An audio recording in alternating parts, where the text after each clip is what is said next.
Bom dia, meus irmãos e minhas irmãs. Vamos começar agora o programa Palavras de Vida da Arquidiocese do Rio de Janeiro. Um programa de entretenimento religioso de nossa arquidiocese que entra agora na sua casa. Olá, muito bom dia para você que nos acompanha em mais uma manhã de domingo no Palavras de Vida, o programa oficial da Arquidiocese do Rio de Janeiro aqui na TV Brasil. Vem chegando e já clica no sininho para ativar as notificações no nosso canal lá no YouTube. É o @Palavras de Vida TV Brasil. Perdeu alguma edição do programa? Não tem problema. Por lá você encontra os episódios que já foram ao ar e ainda confere algumas reportagens especiais feitas pela nossa equipe. Corre e se inscreve para não perder tempo. E aproveite e segue a gente também no Instagram, é o @palavrasdevida.arquirio. Por lá você pode deixar o seu comentário ou sugestão de tema que gostaria de assistir aqui no nosso programa. Então marque presença também no nosso Instagram. E no programa de hoje você se atualiza com as últimas notícias da Igreja no Brasil e no mundo através dos nossos boletins especiais da CNBB e do Vatican News. No Conhecendo a Fé Católica, o tema será a ação do Espírito Santo e sua influência em nossa alma. E no Geral na Rede, a gente traz todos os detalhes da cerimônia em que o cardeal Orani João Tempesta, arcebispo do Rio de Janeiro, recebeu a Medalha da Inconfidência, a mais alta honraria pelo governo do estado de Minas Gerais. No quadro Viva a Cultura, você confere a canção Jardim, do grupo Fraternidade São João Paulo II. E no Dia Encontro, um depoimento especial sobre os festejos do mês e os santos juninos. Agora, você confere a catequese com o Papa Francisco, diretamente de Roma.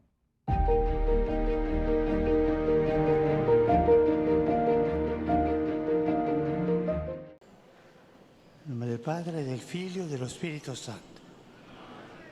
La pace sia com voi. Segue agora a leitura em português, hoje a cargo da nossa colega Mariângela Jaguraba, ela que é mineira de Juiz de Fora. Leitura da carta aos Colossenses. Irmãos, habite em vós com abundância a palavra de Cristo, para vos instruirdes e aconselhardes uns aos outros com toda a sabedoria. E com salmos, hinos e cânticos inspirados, cantai de todo o coração a Deus a vossa gratidão. E tudo o que fizerdes por palavras ou por obras, seja tudo em nome do Senhor Jesus, dando graças por Ele a Deus Pai. Palavra do Senhor. Agora então nos preparemos para a catequese do Santo Padre, que dá sequência aos seus ciclos de catequeses. O Espírito e a Esposa. Hoje o Santo Padre falará sobre o Espírito ensina a esposa a rezar. O Salmo Sinfonia de Oração na Bíblia. Cari fratelli e sorelle, buongiorno. Queridos irmãos e irmãs, bom dia. In preparazione al prossimo giubileo, ho invitato a dedicare l'anno. Em preparação para o próximo jubileu, convidei a dedicar o ano de 2024 a uma grande sinfonia de oração. Com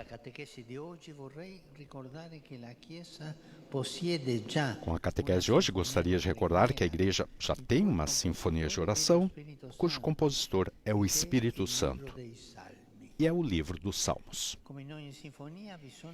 Como em toda sinfonia, ela existe em vários movimentos, ou seja, vários tipos de oração: louvor, ação de graça, súplica, lamentação, narração, reflexão de sabedoria e outros, tanto na forma pessoal quanto na forma coral de todo o povo.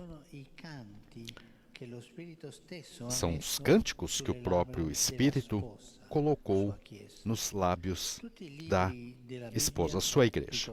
Todos os livros da Bíblia, recordava a vocês na última vez, são inspirados pelo Espírito Santo, mas o livro dos Salmos também é inspirado no sentido de que é cheio de inspiração poética.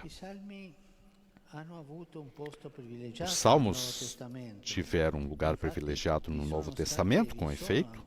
Houve e ainda há edições que contêm o Novo Testamento e os Salmos juntos. Eu, na minha escrivaninha, tenho uma edição em ucraniano deste Novo Testamento e os Salmos de um soldado que foi morto na guerra, que me enviaram. E ele rezava no fronte com esse livro. Nem todos os salmos, e nem tudo em cada salmo, podem ser repetidos e tornados seus pelos cristãos, e menos ainda pelo homem moderno. Eles refletem, por vezes, uma situação histórica e uma mentalidade religiosa que já não são as nossas. Isso não significa que não sejam inspirados, mas que, em certos aspectos, estão ligados a um tempo e a um estágio provisório da revelação, como também acontece com grande parte da legislação antiga. O que mais recomenda os salmos ao nosso acolhimento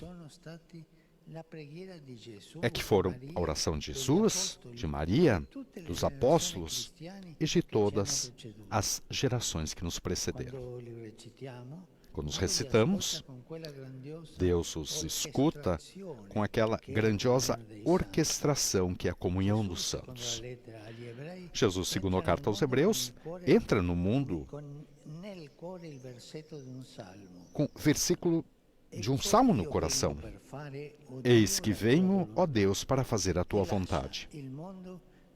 E deixa o mundo, segundo o Evangelho de Lucas, com outro versículo nos lábios. Pai, em tuas mãos entrego o meu espírito. O uso dos salmos no Novo Testamento é seguido pelos padres de toda a Igreja, o que os torna um elemento fixo na celebração da missa e na liturgia das horas. Toda Sagrada Escritura exala a bondade de Deus, escreve Santo Ambrósio, mas em modo particular, o doce livro dos Salmos. O doce livro dos Salmos. Eu pergunto a vocês, vocês rezam com os salmos às vezes? Pegam a Bíblia, o Novo Testamento e rezem um salmo, por exemplo? Quando vocês estão, por exemplo, um pouco tristes por terem pecado, rezam o Salmo 50? E são tantos salmos que nos ajudam a seguir em frente. Peguem esse hábito, tenham esse hábito de rezar com os salmos. Eu asseguro para vocês que vocês, no final das contas, serão felizes. Mas não podemos viver apenas da herança do passado. É necessário fazer os salmos a nossa oração. Foi escrito que, num certo sentido, devemos tornar-nos nós mesmos autores dos salmos, tornando-os nossos e rezando com eles.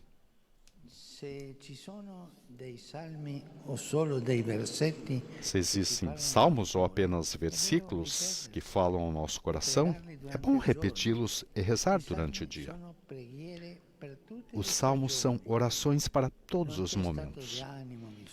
Não há estado de espírito ou necessidade que não encontre neles as melhores palavras para transformá-los em oração. Ao contrário de todas as outras orações, os salmos não perdem a sua eficácia ao serem repetidos, pelo contrário, fazem com que cresça. Por quê? Porque são inspirados por Deus e respiram Deus cada vez que são lidos com fé. Se nos sentimos oprimidos pelo remorso e pela culpa, porque somos pecadores, podemos repetir com Davi: tem piedade de mim, ó Deus, pela tua misericórdia. Salmo 51, segundo a tua grande compaixão. Se quisermos expressar um forte vínculo com Deus, podemos dizer: ó Deus, tu és o meu Deus, é a ti que eu procuro desde a aurora, a minha alma tem sede de ti, o meu ser anseia por ti, como terra seca e cansada sem água. Salmo 63. Não é à toa que a liturgia inclui esse salmo nas laudes do domingo e nas solenidades. E se o medo e a angústia nos atacam, essas palavras maravilhosas vêm em nosso auxílio As palavras do Salmo 23. O Senhor é meu pastor, mesmo que eu ande por vales tenebrosos, não temerei mal algum. Os salmos nos permitem não empobrecer a nossa oração, reduzindo-a apenas a pedidos, a um contínuo dai-me, dai-nos. Aprendemos com o Pai Nosso que, antes de pedir o Pai Nosso, o pão nosso de cada dia, diz: santificado seja o vosso nome, venha a nós o vosso reino, seja feita a vossa vontade. Os salmos nos ajudam a nos abrir a uma oração menos centrada em nós mesmos. A oração de louvor, de bênção, de ação de graças, e também nos ajudam a ser a voz de toda a criação, envolvendo-a no nosso louvor. Irmãos e irmãs, o Espírito Santo, que deu à Igreja esposa as palavras para rezar ao seu divino esposo, nos ajude a fazê-las ressoar na Igreja de hoje e a fazer deste ano preparatório para o jubileu uma verdadeira sinfonia de oração. Obrigado. A bela catequese do Papa Francisco, hoje destacando, então, os salmos que fazem também essa bela sinfonia de oração. E agora, então, o canto do Pai Nosso em latim, seguido, então, da bênção do Santo Padre. Pater noster, qui es in celis, sanctificetur nomen tuum, adveniat regnum tuum, fiat voluntas tua, sicut in cielo et in terra. Panem nostrum quotidianum da nobis hodie, et dimitte nobis debita nostra, sicut et nos dimittimus debitoribus nostris, et ne nos inducas in tentationem, sed libera nos a malo. Domino vobiscum. Sit nomen Domini benedictum. Ex hoc nunc et usque in seculum. Aiuterium nostrum in nomine Domini. Qui feci caelum et terra. Benedicat vos omnipotens Deus, Pater, et Filius, et Spiritus Sanctus. Amen.